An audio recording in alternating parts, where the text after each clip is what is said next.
चौगुर्जी गांव के प्यारे भाइयों बहनों और आदरणीय पत्रकार बंधुओं, आज बहुत हर्ष का दिन है कि हम फिर से आपके गांव आए हैं।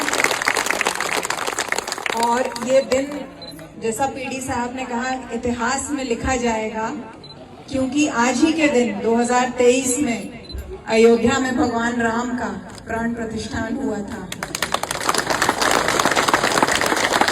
भगवान राम के जीवन में निषाद केवट की बहुत बड़ी भूमिका थी और वही निषाद परिवार के कई सदस्य यहाँ आज इस गांव में उपस्थित हैं। आपने उनकी नैया को पार लगाया था और आज माननीय मुख्यमंत्री जी श्री योगी आदित्यनाथ जी की सरकार ने आपको पॉन्टून ब्रिज दिया। आज से कुछ महीने पहले माननीय मुख्यमंत्री जी लखीमपुर आए थे बाढ़ की व्यवस्था देखने। उन्होंने नदी से सर्वेक्षण किया, बोट में वो बैठे हुए थे और उस बोट में हमारे माननीय विधायक जी बैठे हुए थे और हम बैठे हुए थे। और माननीय विधायक जी ने बताया, चर्चा पे चर्चा होने लगी।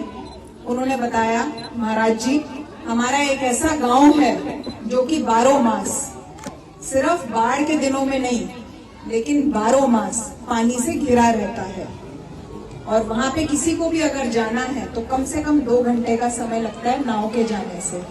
छोटा सा गांव है, तकरीबन 100 परिवार वहां रहते हैं। तो माननीय मुख्यमंत्री जी ने कहा, बहुत ध्यान से उन्होंने माननीय विधायक जी की बात को सुना और कहा कि आप तुरंत पॉन्टून ब्रिज का प्रस्ताव जिला प्रशासन के माध्यम से मुझे भिजवाइए। वहां 100 नहीं, अगर 10 परिवार भी रहते हो तो भी हमें उस गांव को पुलिया से जोड़ना ही जोड़ना है। और उन्होंने ये भी कहा कि जो वहां विद्यालय है, मैंने उनको बताया कि वो विद्यालय इतने सीमित संसाधनों के बावजूद निपुण विद्यालय है वो।